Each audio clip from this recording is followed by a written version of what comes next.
Welcome back to Season 2 of Midwest Covencast Presents Weekend Reads. I'm Marilyn of Midwest Covencast. Here in the second half of Season 2, we will be making our way through Book 3 of Heinrich Cornelius Agrippa's 3 books of occult philosophy or magic, which explores ceremonial magic. You can find podcast extras for this season and more at MidwestCovencast.com. I hope you enjoy this week's installment.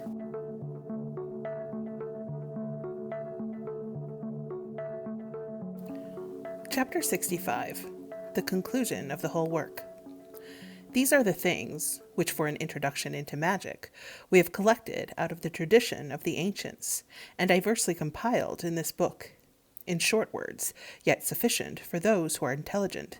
Some of these things are written in order, some without order. Some things are delivered by fragments. Some things are even hidden, and left for the search of the intelligent, who more acutely, contemplating these things, which are written, and diligently searching, may obtain the complete rudiments of the magical art, and also infallible experiments. For we have delivered this art in such a manner that it may not be hid from the prudent and intelligent, and yet may not admit wicked and incredulous men to the mysteries of these secrets, but leave them destitute and astonished in the shade of ignorance and desperation.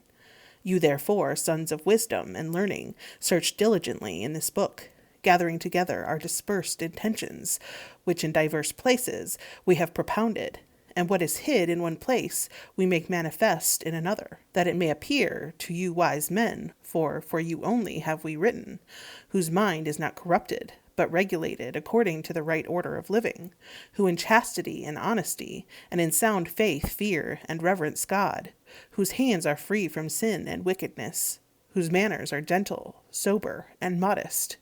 You only shall find out this knowledge, which is preserved for you, and the secrets which are hid by many enigmas cannot be perceived but by a profound intellect, which when you shall obtain, the whole science of the invincible magical discipline will insinuate itself into you, and those virtues will appear to you, which in times past Hermes, Zoroaster, Apollonius, and the others who wrought miracles obtained, but ye, envious calumniators, sons of base ignorance, and foolish ludists, come not nigh for writings, for they are your enemies, and stand on a precipice, that ye may err and fall headlong into misery. If any, therefore, through his incredulity or dullness of intellect, doth not obtain his desire, let him not impute the fault of his ignorance to me, or say that I have erred, or purposely written falsely and lied, but let him accuse himself, who understands not our writings, for they are obscure and covered with diverse mysteries, by the which it will easily happen that many may err and lose their sense. Therefore let no man be angry with me, if we have folded up the truth of this science with many enigmas, and dispersed it in diverse places, for we have not hidden it from the wise, but from the wicked and ungodly, and have delivered it in such words which necessarily blind the foolish, and easily may admit the wise to the understanding of them. Finis. Back matter.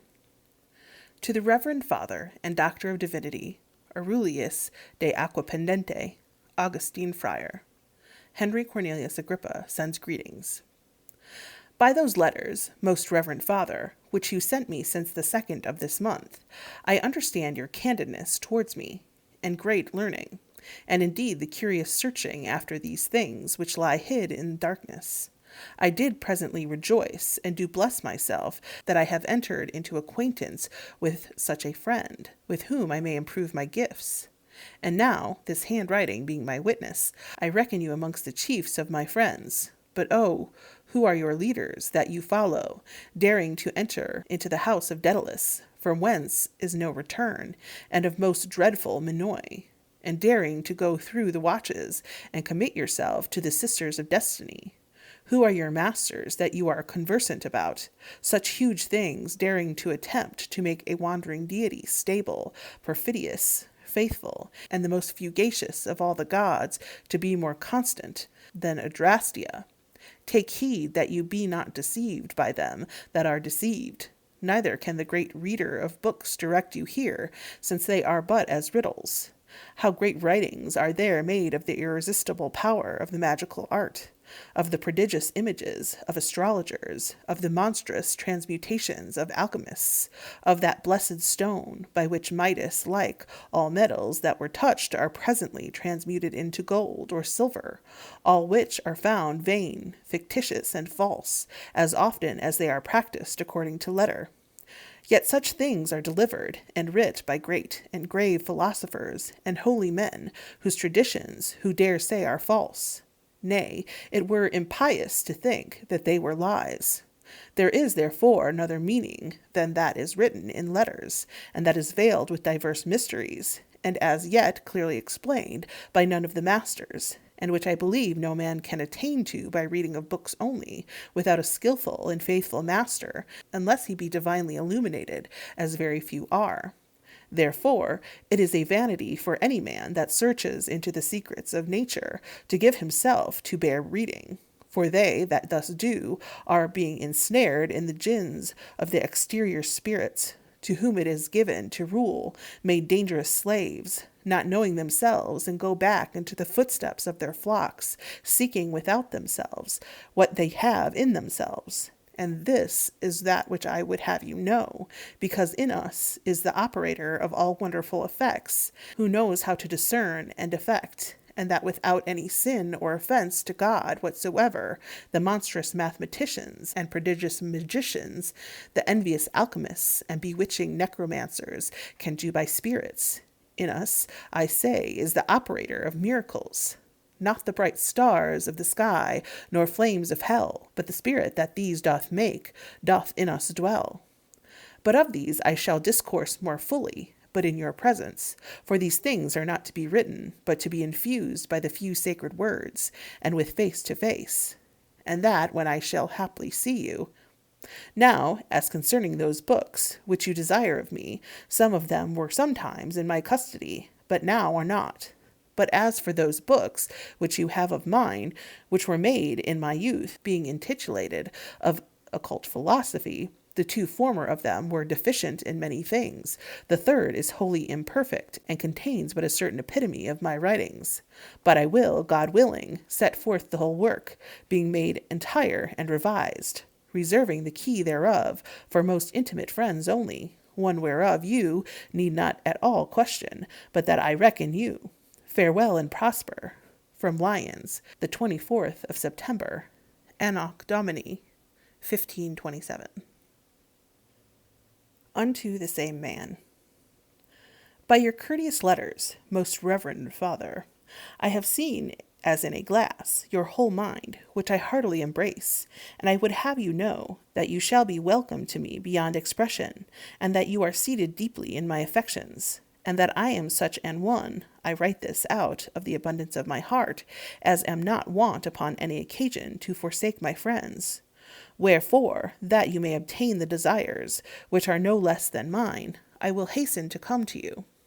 When we shall come face to face, hear and speak with one the other, I know our friendship will be indissoluble, and endure forever. But now, concerning that philosophy which you require to know, I would have you know that it is to know God himself, the worker of all things, and to pass into him by a whole image of likeness, as by an essential contract and bond, whereby thou may be transformed and made as God, as the Lord spoke concerning Moses, saying, Behold, I have made thee the God of Pharaoh. This is that true, high, occult philosophy of wonderful works. The key thereof is the intellect, for by how much higher things we understand, with so much the sublimer virtues are we endowed, and so much greater things do work, and that more easily and efficaciously.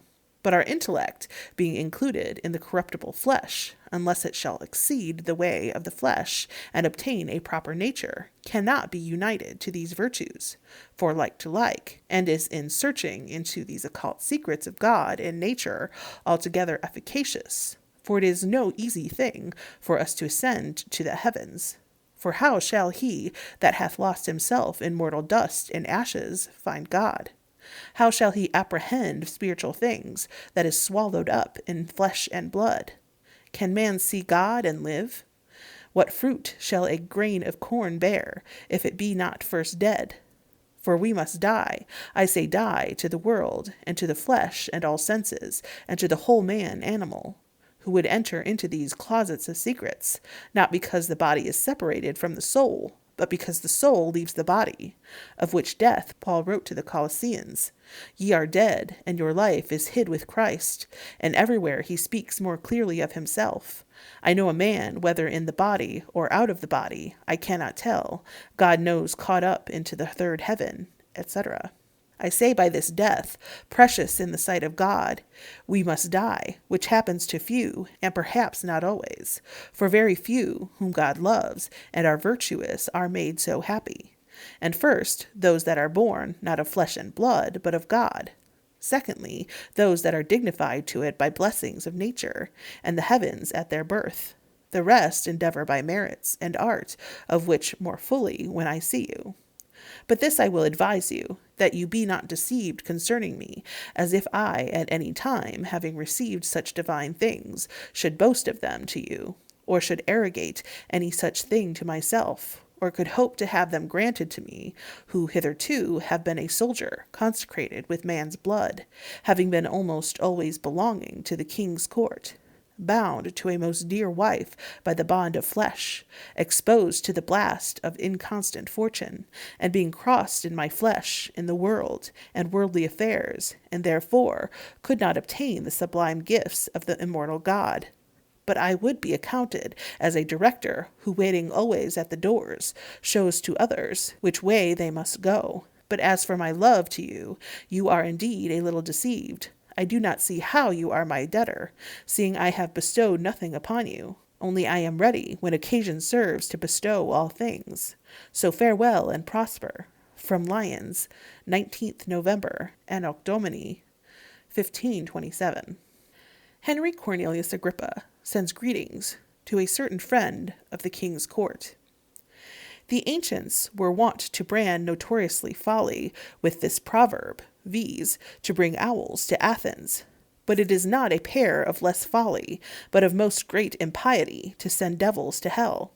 You know what I call hell, viz., that school of wickednesses, which with much displeasure I have elsewhere in its colours notoriously showed the court to be. But there was never so just an occasion of writing and of indignation given as now, if it were lawful to treat of the whole business as I should. Yet I cannot contain but give you an argument of it.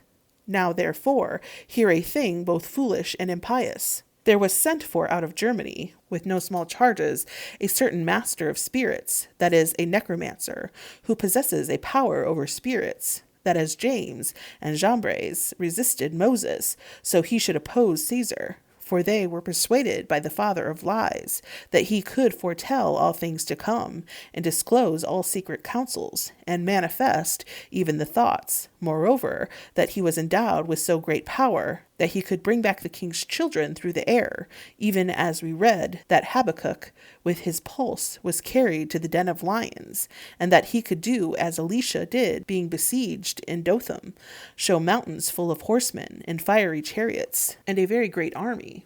Moreover, that he could find out and fetch up the treasures of the earth, and compel what marriages and affections he pleased, to break them off, and cure all desperate diseases by a Stygian medicine, as a confirmed hectic, eradicated dropsy, leprosy in the bones, and, who wisely can the naughty gout soon cure, and health even to the desperate procure. See where their faith is placed, where their hope is reposed, who endeavor to subject the elements, heaven, fate, nature, providence, God, and all things to the command of one magician, and seek for the preservation of a kingdom from devils, the enemies of public preservation, saying in their heart with Occult, there is not a God in Israel. Let us go and consult Beelzebub, the god of Akron. And as Saul, speaking to the witch, said, the Philistines fight against me, and God hath deserted me, and will not hear me. Therefore am I come to you. What do they so much despair of God, that they have judged it requisite to desire aid of the devils? Is not this according to the word of Jude and Peter, to deny God and Jesus Christ, our Lord and Saviour, who hath redeemed us, and to bring upon themselves swift destruction? Do they not treasure up for themselves the fierce wrath of the Lord, who will send it upon them by evil spirits? Are they not delivered over to a reprobate sense, who desire the certainty of secret counsels from the devil, the father of lies, and hope for victory elsewhere than from the Lord of hosts? And further, this adds boldness to the abominable worker of idolatry and sacrilege, that the orthodox mother doth very much favor those things, and the authority of her most Christian son is accommodated, and gifts bestowed out of the sacred pence. The pillars of the church, bishops and cardinals winking at, yea, furthering this abominable work, and the wicked nobles applaud this operation of impiety as the crows the works of the wolf. What greater wickedness have Pharaoh, Balak, Saul, Ahab with his Jezebel, Occult, Nebuchadnezzar, Balthazar, Sennacherib, and the other worshippers of Balaam committed? Pharaoh called forth his magicians against Moses. They, being convicted in the third plague, confessed the finger of God. But the king, being obstinate through the 10 plagues, perished in the Red Sea. Balak, the Moabite, sent forth Balaam, the sorcerer, that he should curse Israel. But God himself turned the curse into a blessing. Balak is cursed. What did the answers of Samuel or the witch prophet Saul? Was he not slain in the mountain Gilboa? Ahab and Jezebel, being wickedly married together, did confide in the prophets of Baal. And according to the word of the Lord, a lying spirit went forth into the mouths of all the prophets, and promised prosperity to Ahab, going up against Ramoth Gilead. But Ahab fell, and Jezebel was thrown down headlong, and the dogs did eat her. Asa, king of Judah, is reproved by the prophet of the Lord, because that in his sickness he sought not the Lord, but trusted to the skill of his physician. Have not they committed a greater sin, who leave God the Savior and the wholesome virtues of nature, and seek for help of Satan? Occult did thus in times past, and therefore heard from the prophet of the Lord, Thou shalt not descend from thy bed on which thou art, but shalt certainly die. Let the series of the other unrighteous kings be run over, and also the histories of the Gentiles, Zoroaster, Diatharus, Croesus, Pompey, Pyrrhus, Crassus, Nero, Julian. What have they gained by their magicians and diviners, who falsely feign prosperity for them? Were they not all reduced to nothing, and did they not wickedly perish in their sins? So are all these ungodly follies wont to bring destruction to the admirers thereof, to the which, truly, they who especially confide are made the most unfortunate of all men. I deny not, but that there are natural sciences, metaphysical arts, occult ingenuities, which can, without offending God, or injuring faith or religion, preserve kingdoms, dive into councils, overcome enemies, deliver captives, increase wealth, obtain the good will of men, expel diseases, conserve health, prolong life, and restore strength of youth. There are, moreover, sacred religious intercessions, public supplications, private prayers of good men, by the which we may not only turn away the wrath of God, but also entreat him to be gracious unto us. Besides, if there be a certain art to foretell and work miracles, which the ancients call calomagia or thurgia, surely it is known unto these fools and slaves of the devil, for to find out things to come, and to pronounce truth concerning those things which hang over our heads, and are occult, and from heaven portend unto men, and to effect things which exceed the common course of nature, belongs only to a man of profound and perfect knowledge, and of a most pure life and faith, and not to men most vain and unlearned. But every creature serves those who are innocent and learned in the law of God, for their faith's sake. And whatever they shall ask, they shall receive. So the ravens fed Eliah, and at his prayers the earth withheld her fruits. The heaven denied rain, and showered down fire upon the wicked. So the ravens served Elisha. The angels fought for him. Rivers are passed dry-foot. The lions, laying aside their fierceness, and not regarding their hunger, fawn on Daniel. And the hot, fiery furnace burns not the children. These are not works of necromancers and sorcerers, nor of devils, but of faithful and godly men. For not the devils, but the Spirit of God doth assist them. I confess there are some, perhaps many, even at this time, who are very wise, and of wonderful knowledge, virtue, and power, and of a pure conversation, most prudent, and also disposed by age and strength, that they can very much profit the commonwealth by their counsel and operations. But your couriers contemn these men as those who are very far from their purpose, who for wisdom have malice, guile, and deceit, for counsel deceit, and craft for knowledge, guile and perfidiousness for prudence. Superstition is in the place of religion, and God is blasphemed in afflictions, and what faith, as said the apostle, is perfected in weakness is contemned. But they run to the invocations of evil spirits. Every good man is mocked at by them. Bold hypocrisy is promoted. Truth is accounted a crime.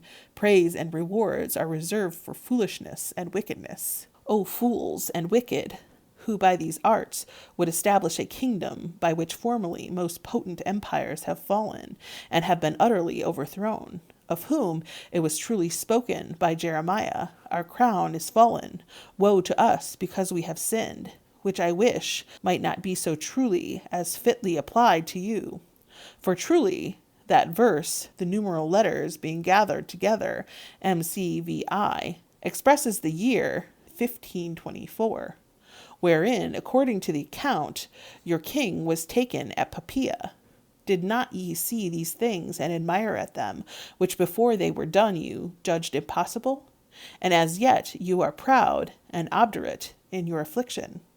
You despise the prophets, and the threatenings of God are as tales to you. Behold, it is at hand, and as yet you shall see and feel the great things of God upon the whole earth, and shall tremble because the misery which you know not shall come upon you suddenly. Whither then will ye fly? Stand with the enchanters, and with the multitude of your sorceries, if haply they can profit you, or you can be made thereby stronger. Will not that German sorcerer that is sent for save you, and make lying prophets, and prevail against the wrath of God, and deliver you from evil? No, ye wicked, no, unless the Lord shall build and keep the cities and kingdom, all the keepers thereof labor, and watch in vain.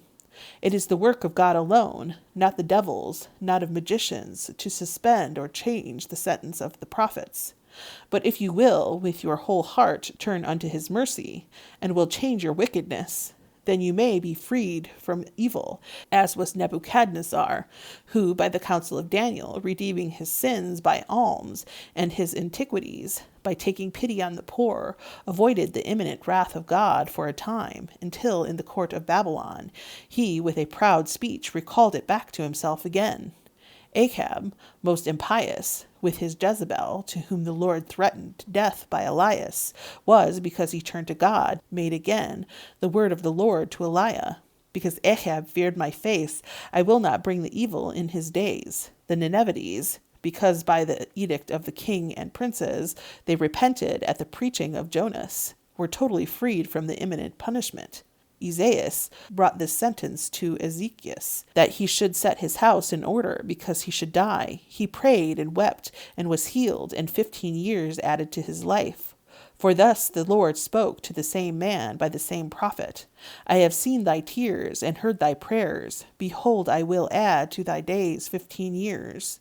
Moreover, I will deliver thee from the hand of the king of Assyria, and this city, and protect it. So much could the conversion and prayer of this pious king do, who, though he prayed for himself alone, yet obtained not only for himself, but also for the city and people. It is the Lord only who preserves the king, and who gives wisdom to the king's son. They ought to fly to this master, who seeks salvation, and not to magicians and sorcerers. Put on righteousness and fear of the Lord. You who desire prosperity, if the stability of the kingdom be sought for. It is written, the just shall inherit the land. The just shall be had in everlasting remembrance. He shall not be moved forever.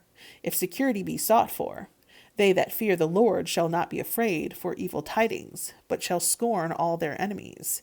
If honor and wealth be sought for, in his house are glory and riches. If praise and favor, the generation of the righteous shall be blessed. If power, he shall be powerful on the earth, and his seed also. His strength shall be exalted in glory. if marriage and prosperity of wedlock. His wife shall be as a vine flourishing on the house side, and his children as olive branches. If health of body and strength, the Lord will not suffer his Holy One to see corruption. Lastly, blessed is the man in all things that fears the Lord, who is unspotted in the way, who goes not into the counsel of the wicked, who takes pity on the poor and needy. For in an evil day the Lord shall deliver him, and shall not deliver him into the hands of his enemies. All the wicked shall see, and be vexed, and shall gnash their teeth, and pine away, their desire shall perish. Let this suffice for admonition, for I will not more curiously prosecute this matter, lest haply the evilness of the subject should provoke me to write more than is expedient. Farewell from Paris, 13th of February, Anno 1528, after the Roman account. The censure or retraction of Henry Cornelius Agrippa concerning magic, after his declamation of the vanity of sciences and the excellency of the word of God. Of magic in general. This place doth require that we speak of magic, for it is so near jointed to and of affinity with astrology, in so much that that professes magic without astrology doth nothing, but altogether is an error. Suidas is of the opinion that magic had its name and original from the Magi. It is the common opinion that it is a Persian name, to which Porphyry and Apuleius assent, and that in that tongue it signifies a priest, wise man, or philosopher. Magic, therefore, comprehending all philosophy, natural and mathematical, joins the powers of religion to them. Hence also they contain in them Goetia and Thurgia, for which cause many divide magic into two parts, viz., natural and ceremonial. Of natural magic. It is thought that natural magic is nothing else but the highest power of natural sciences, which therefore is called the height of natural philosophy, and the most absolute consummation thereof, and that which is the active part of natural philosophy, which, by the help of natural virtues, from the mutual and opportune application of them, brings forth operations even to admiration, which magic the Ethiopians and Indians especially did use, where the virtue of herbs and stones and other things, looking towards it, was sufficient.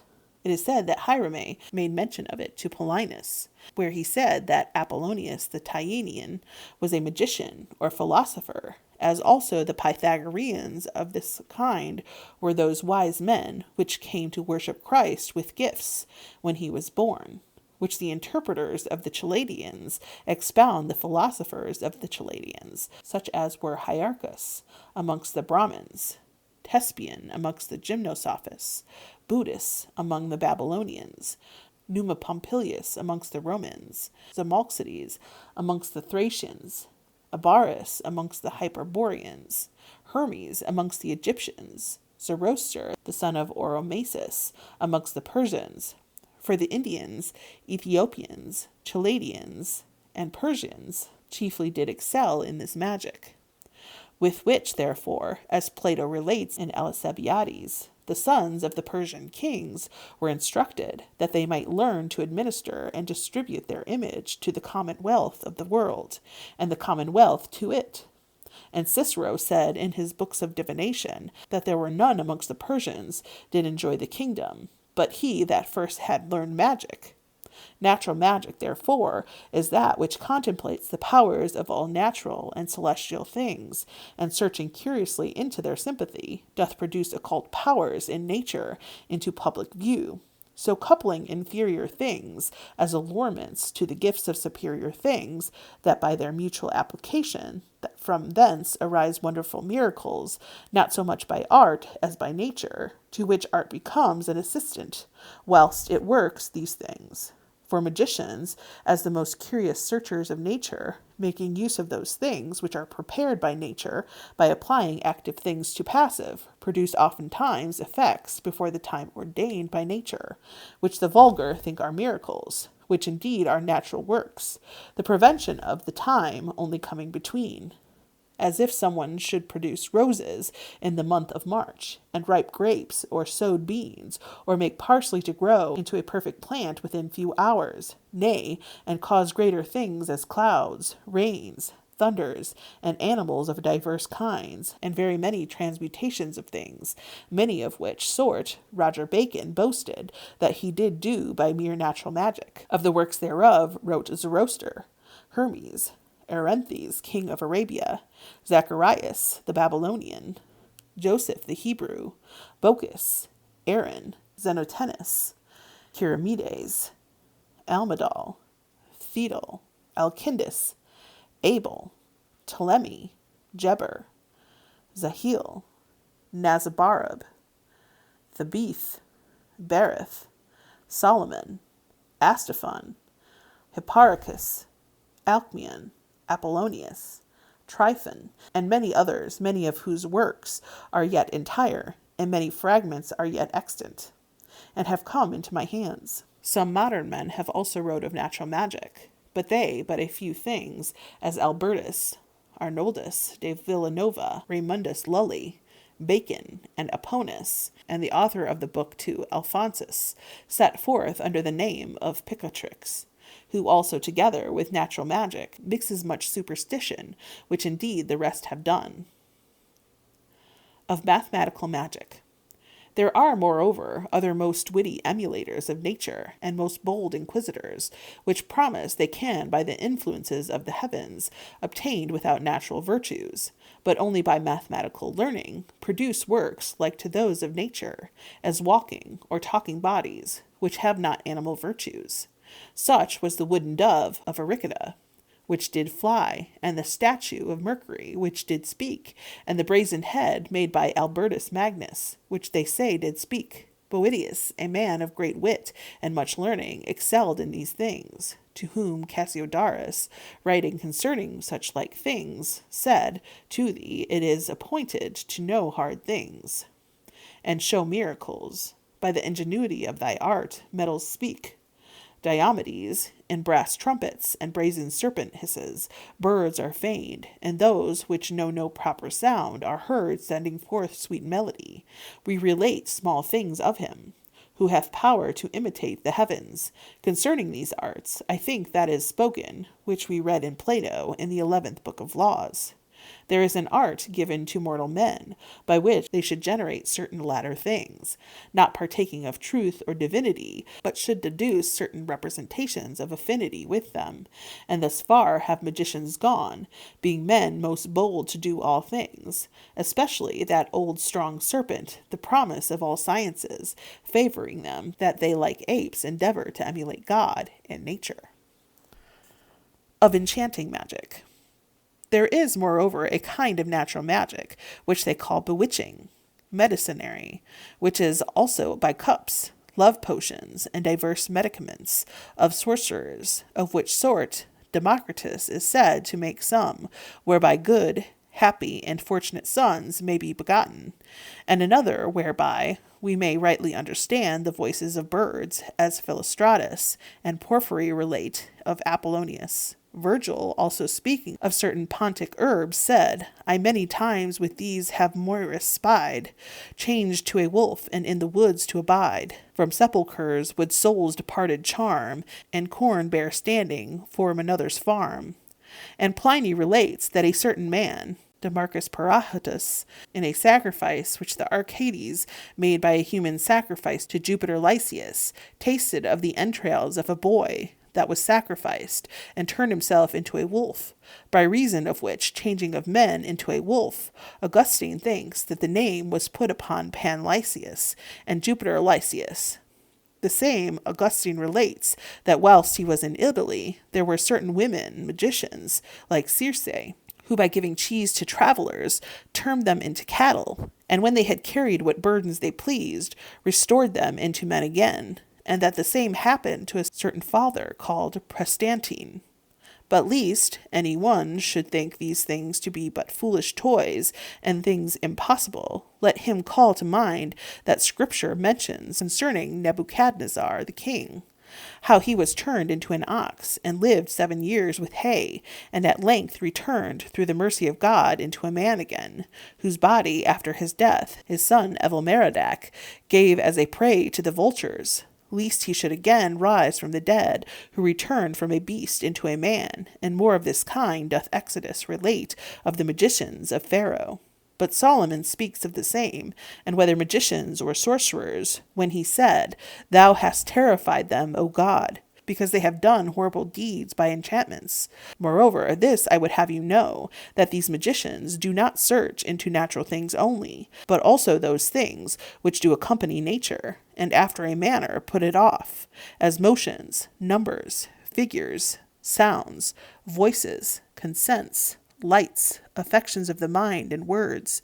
So the Psyli and Marsai call together serpents, and others, by other things depressing them, put them to flight. So Orpheus repressed the tempest of the Argonaudae with a hymn, and Homer relates of Ulysses that his blood was restrained with words, and in the law of the 12 tables punishment was ordained for them who enchanted the corn, that without all doubt the magicians did produce wonderful effects by words only, affections and such like, not upon themselves, but also upon extraneous things.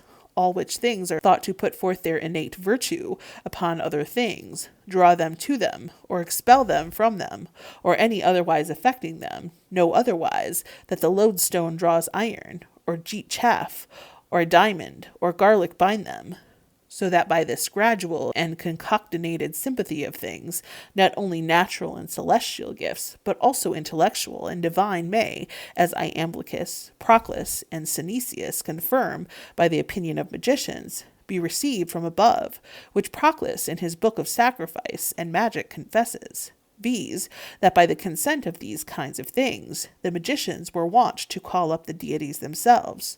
To such a height of madness some of them are grown, that from diverse constellations of the stars, through intervals of times, and a certain rule of proportions being observed, think that an image of the gods can with a beck receive the spirit of life and intellect, and so give an answer to them that ask counsel of it, and reveal the secrets of occult truth. Hence, it is manifest that this natural magic is sometimes inclining to Goetia and Theurgia, entangled in the wiles and errors of evil spirits.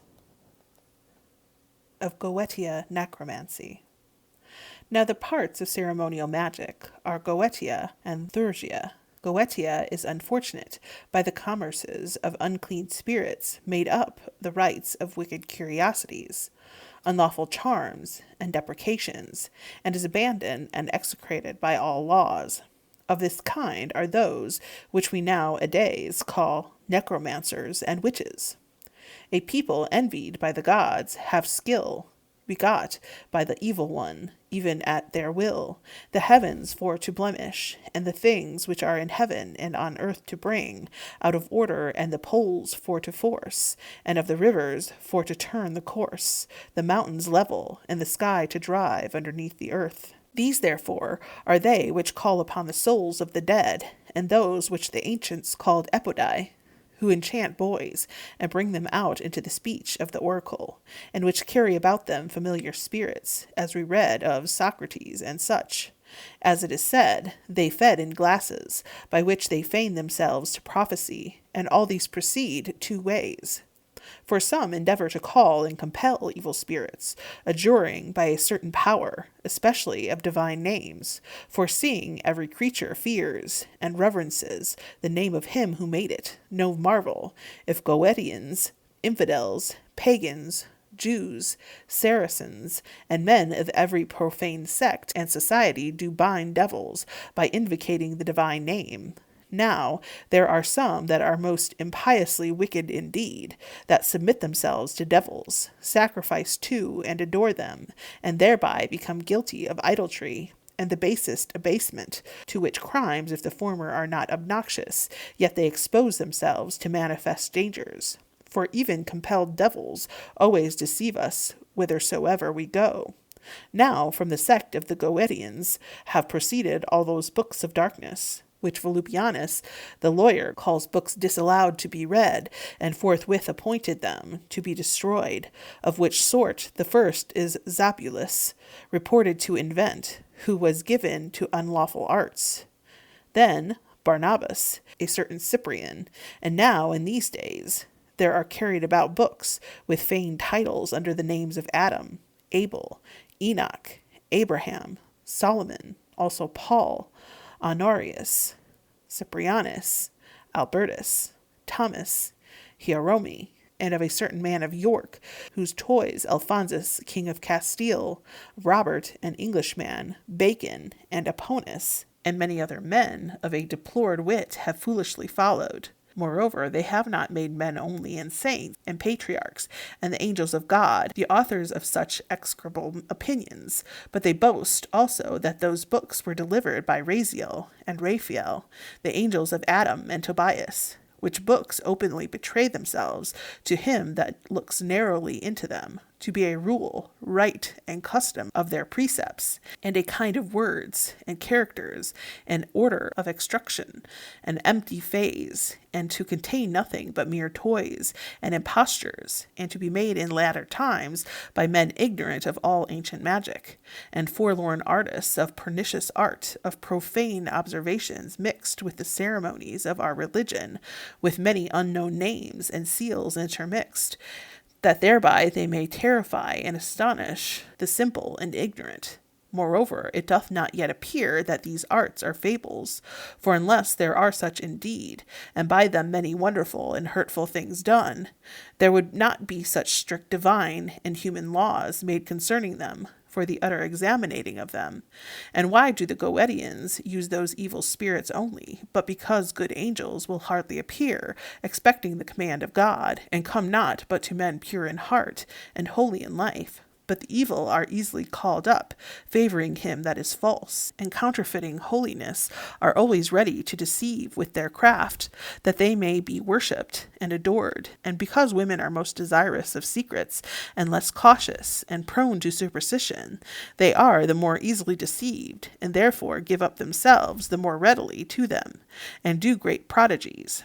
The poets sing of Circe, Medea, and others of this sort. Cicero, Pliny, Seneca, Augustine, and many others, as well philosophers as Catholic doctors and historians. Also the scriptures testify the like. For in the books of the kings we read that a woman who lived in Endor called up the soul of Samuel the prophet, although many interpret it not to be the soul of the prophet, but an evil spirit, which took upon him his shape. Yet the Hebrew masters say that Augustine, to Simplicianus, doth not deny but it might be the true spirit of Samuel, which might easily be called up from its body before a complete year after the departure, as also the Goetians teach. Also magician necromancers suppose that might be done by certain natural powers and bonds, as we have said in our books of occult philosophy. Therefore, the ancient fathers, skillful of spiritual things, did not without cause ordain that the bodies of the dead should be buried in a holy place, and be accompanied with lights, and sprinkled with holy water, and be perfumed with frankincense and incense, and be expiated by prayers as long as they continued above ground. For as the masters of the Hebrews say, all our bodies and carnal animals, and whatsoever in us depends upon the matter of the flesh, being ill disposed, is left for meat to the serpent, and as they called it, to Aziel, who is the Lord of the flesh and blood, and the prince of this world, and is called in Leviticus the prince of deserts, to whom it is said in Genesis, Thou shalt eat dust all the days of thy life. And in Isaiah, dust thy bread, i.e., our body created of the dust of the earth, so long as it shall not be sanctified and turned into better, that it be no longer an effect of the serpent, but of God, viz., a spiritual made of carnal, according to the word of Paul, saying that which is sowed a carnal shall arise a spiritual, and elsewhere. All indeed shall rise up, but shall not be charged, because many shall remain forever as meat of the serpent. This filthy and horrid matter of the flesh and meat of the serpent we therefore cast off by death, changing it for a better and spiritual, which shall be in the resurrection of the dead, and is already done in those. who have tasted of the first fruits of the resurrection, and many have already attained to by the virtue of the divine Spirit. In this life, as Enoch, Elijah, and Moses, whose bodies were changed into a spiritual nature, and have not been corrupted, neither are their carcasses left to the power of the serpent. And this was the dispute of the devil with Michael the archangel, concerning the body of Moses, of which Jude makes mention in his epistle. But of Goetia and necromancy let this suffice. Of Thorgia. Now many think that Thorgia is not unlawful, as if this be governed by good angels and a divine deity, when as yet oftentimes it is under the names of God, and the fallacies of evil angels, abstringed by the wicked fallacies of the devils. For we do procure and attract not by natural powers only, but only by certain rites and ceremonies, celestials, and by them divine virtues to ourselves, of which together with many rules the ancient magicians did treat in many volumes. But the greatest part of all ceremonies consists in observing cleanness and purity, first of the mind, then of the body, and of those things which are about the body, as in the skin, in garments, in habitations, in vessels, utensils, oblations, sacrifices, the purity of which disposes to the acquaintance with and beholding of divine things, and is very much required in sacred things, according to the word of Isaiah. Be ye washed and made clean, and take away the evil of your thoughts. Now impurity, because it oftentimes infects the air and man, disturbs that most pure influence of celestial and divine things, and chases away the pure spirits of God. But sometimes impure spirits and deceiving powers, that they be worshipped and adored for gods, require also this purity. Therefore here is great need of caution, as we have lately discouraged at large in our books of occult philosophy. But of this Thorgia, or magic of divine things, Porphyry disputing at large, at length concludes that by theurgical consecrations the soul of man may be fitted to receive spirits and angels, and to see God. But he altogether denies that we can by this art return to God. Of his school, therefore, is the art Almadel, the notary art, the Pauline art, the art of revelations, and many such like superstitions, which are so much the more pernicious, by how much they seem the more divine to the ignorant.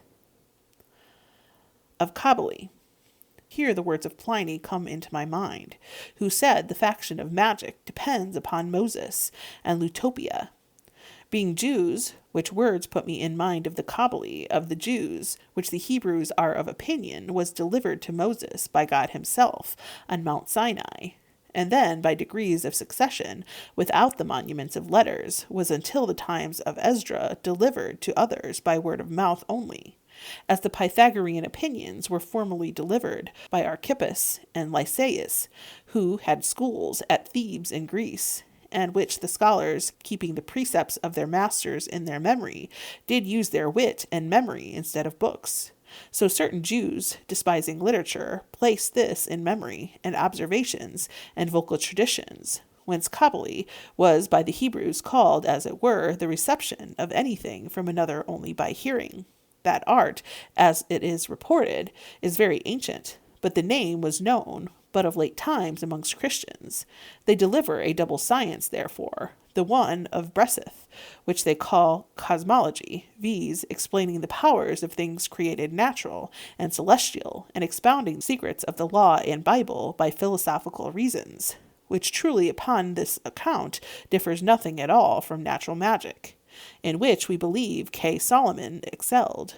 For it is read in the sacred histories of the Hebrews that he was skilled in all things, even from the cedar of Lebanon to the hyssop that grows upon the wall, also in cattle, birds, creeping things, and fishes, all which show that he knew the magical virtues of nature. Moses the Egyptian, amongst the later writers, followed after this in his exposition upon the Pentacles, also many more Talmudists. They call the other science thereof of Merkara, which is concerning the more sublime contemplations of divine and angelic virtues, and of sacred names and seals, being a certain symbolical divinity, in which letters, numbers, figures, things and names, and tops of elements and lines, points and accents are all significative of most profound things and great secrets. This again they divide into arithmancy, viz., that which is called notoriacon, treating of angelical virtues, names and seals, also of the conditions of spirits and souls, and into theomancy, which searches into the mysteries of divine majesty, as the emanations thereof, and sacred names, and pentacles, which he that knows may excel with wonderful virtues, as that when he pleases he may foreknow all future things, and command whole nature, have power over devils and angels, and do miracles. By this they suppose that Moses did show so many signs, and turned the rod into a serpent, and the waters into blood, and that he sent frogs, flies, lice, locusts, caterpillars, fire with hail, botches and boils on the Egyptians, and slew every firstborn of man and beast, and that he opened the seas, and carried his thorough, and brought forth fountains out of the rock, and quails from heaven, that he sent before his clouds and lightnings by day, a pillar of fire by night, and called down from heaven the voice of the living God to the people, and did strike the haughty with fire, and those that murmured with leprosy, and on the ill-deserving brought sudden destruction, the earth gaping and swallowing them up. Further, he fed the people with heavenly food, pacified serpents, cured the envenomed, preserved the numerous multitude from infirmity, and their garments from wearing out, and made them victors over their enemies. To conclude, by this art of miracles, Joshua commanded the sun to stand still. Eliah called down fire from heaven upon his enemies, restored a dead child to life. Daniel stopped the mouths of the lions. The 3 children sang songs in the fiery oven. Moreover, by this art, the incredulous Jews affirm that even Christ did so many miracles. Solomon also very well knew this art, and delivered charms against devils and their bonds, in the manner of conjurations, and against diseases, as Joseph reports. But as I doubt not, but that God revealed to Moses many secrets contained under the bark of the words of the law, which were not to be revealed to the profane vulgar. So I acknowledge that this Kabbalistical art, which the Hebrews brag of, and I sometimes diligently and laboriously sought after, is nothing else than a mere rhapsody of superstition and a certain theurgical magic. But if it proceeded from God, as the Jews boast, and conduces to the perfection of life, health of men, to the worship of God, and to the truth of understanding, truly that Spirit of truth, which hath left this synagogue, and come to teach us all truth, would not have concealed it from his church, even until these last times, which indeed knows all things that are of God, whose benediction, baptism, and other mysteries of salvation are revealed and perfected in every tongue. For every tongue hath the same equal power. If so be that there be the same equal piety, neither is there any name, either in heaven or earth, by the which we must be saved, and by which we work miracles, besides this one name, Jesus, in which all things are recapitulated and contained. Hence it is that the Jews, who are most skillful in using the names of God, can operate little or nothing after Christ, as their ancient fathers did. But that we by experience find and see that by the revolution of this art, as they call them, oftentimes wonderful sentences, full of great mysteries, are wrested from the Holy Scriptures. This is nothing else than a certain playing upon allegories, which idle men busying themselves with all the points, letters, and numbers, which this tongue and the custom of writing do easily suffer, do feign in disguise at their pleasures. Which although sometimes they hold forth great mysteries, yet they can neither prove nor evince anything. But we may, according to the word of Gregory, with the same facility, contemn them as they are affirmed.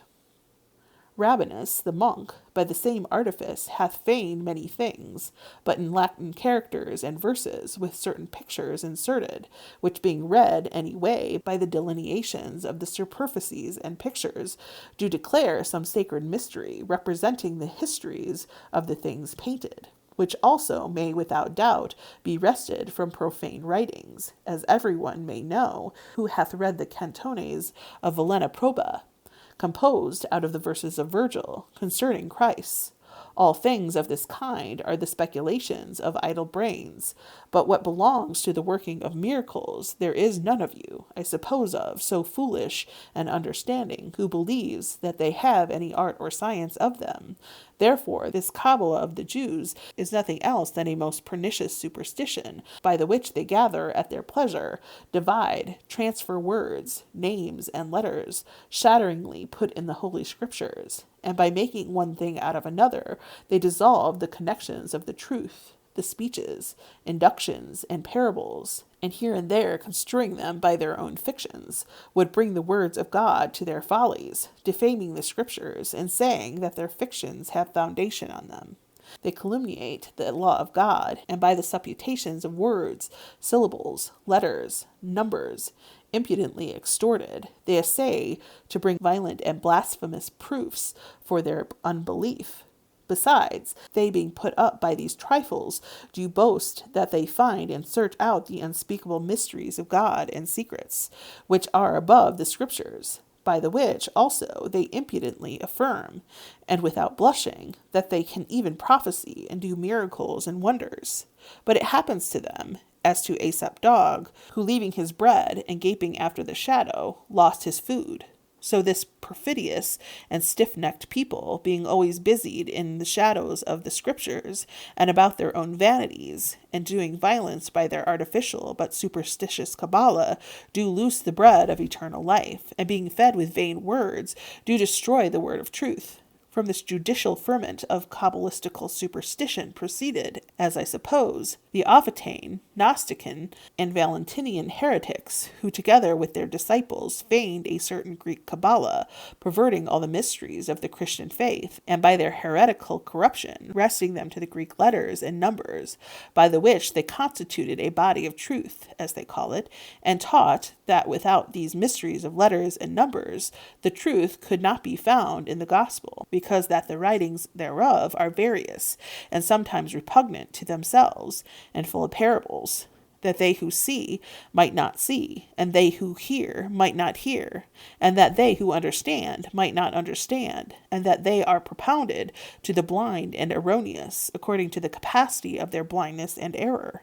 But the sincere truth lying hid under these things is committed to the perfect only, not by writings, but by word of mouth, and that this is that alphabetary and arithmetical theology which Christ in private manifested to his apostles, and which Paul speaks to the perfect only. Foreseeing that these are the highest mysteries, therefore they are not written, nor ought so to be, but to be kept in secret amongst wise men. But no man is a wise man amongst them, who knows not to refrain the greatest monsters of heresy. Of juggling, or legerdemain.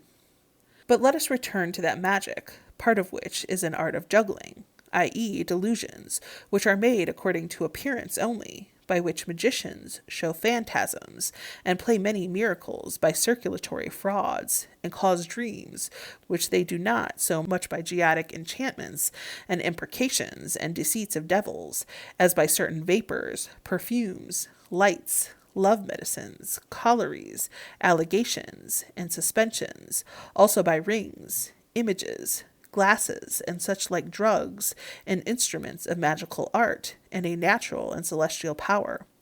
Also many things are done daily by sleight of hand, of which sort we see some are done daily by stage players and sporters, which we call chirosophers, i.e., skillful in sleight of hand. There are extant concerning this art books of the legerdemain of Hermes, and some others.